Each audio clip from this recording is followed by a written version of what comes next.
একটা বারবাকি ইউনিয়ন আছে, দক্ষিণে উজানটিয়া ইউনিয়ন, কোনাখালী, এটা হচ্ছে সদর ইউনিয়নটা, পূর্বে শিলখালী ইউনিয়ন, সদর ইউনিয়ন, এবং হচ্ছে মধ্যমা ইউনিয়ন হচ্ছে পশ্চিমে।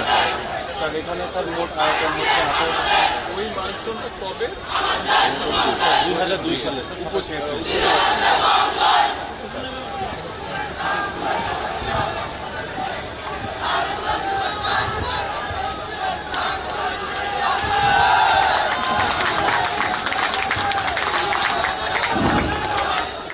والمرسلين وعلى آله وأصحابه أجمعين. ربنا ظلمنا أنفسنا وإن لم تغفر لنا وترحمنا لنكونن من الخاسرين. أي الله পাক রব্বুল আলামিন, আয় আল্লাহ পাক রব্বুল আলামিন আমাদের সবার হাতকে কবুল করে জিন্দেগির যাবতীয় সমস্ত গুনাহ মাফ করে দিন আল্লাহ। আয় আল্লাহ আসসালামু আলাইকুম রহমতুল্লাহ।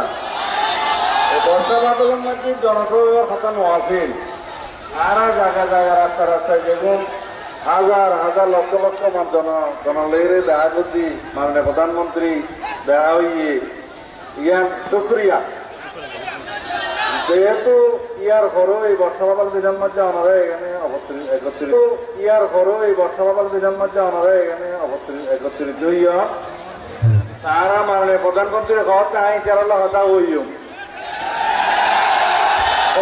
বলছে আপনাদের এলাকার সন্তান যে আজকে তো এখানে জনসভা করার কথা না, কিন্তু আপনারা যেহেতু এখানে এসছেন সেই জন্য আপনাদের সাথে 2 মিনিট একটু আমি কথা বলতে চাইছি। এই কথাটা কি, এই যে আজকে আমরা এখানে পৌরসভার ভিত্তিক প্রস্তাব স্থাপন করলাম, আপনাদের যাদের বয়স 25-এর কম তারা আপনারা জানেন কিনা জানেন না, এখানে আরেকটি ভিত্তিক প্রস্তাব আছে। আজকে থেকে 25 বছর প্রায় 25 বছর আগে দেশটি ভগবান খালেদা জিয়া এখানে এই যে টেকো উপজেলা ভিত্তিক প্রস্তাব স্থাপন করে দিয়েছেন। আজকে 25 বছর পরে আবার দেশটি বেগম খালেদা জিয়ার এই দল বিএনপি সরকার আজকে আবার পৌরসভার ভিত্তিক প্রস্তাব আমরা স্থাপন করে গেলাম। এর মধ্যে দিয়ে একটি কথাই বারবার প্রমাণিত হয়েছে যে বিএনপি যখন রাষ্ট্র পরিচালনার দায়িত্বে থাকে বিএনপি জনগণের স্বার্থে দেশের স্বার্থে কাজ করে, এবং এখানে যে কলেজ দুটো আছে এই কলেজ দুটো দেশটি খালেদা জিয়ার সময় করা, উনি এখানে দিয়ে দিয়েছেন। কাজে বিএনপি সকল সময় যখন দেশ পরিচালনার দায়িত্ব থাকে বিএনপি দেশের মানুষের স্বার্থে কাজ করে, দেশের স্বার্থে কাজ করে। যখন বিএনপি দেশ পরিচালনার দায়িত্বে থাকে না তখনও বিএনপি দেশের স্বার্থে কথা বলে, জনগণের স্বার্থে কথা বলে। বিএনপি দেশ পরিচালনার দায়িত্বে থাকুক, বিএনপি দেশ পরিচালনার দায়িত্বের বাইরে থাকুক, সকল সময়ে বিএনপির একটাই প্রধান বিষয় দেশ এবং দেশের মানুষের স্বার্থ। দেশের মানুষের স্বার্থ নিয়ে আমরা কথা বলেছি, বর্তমানে আমরা কাজ করব, ভবিষ্যতে দেশের মানুষের স্বার্থ নিয়ে আমরা কথা বলবো, কাজ করব।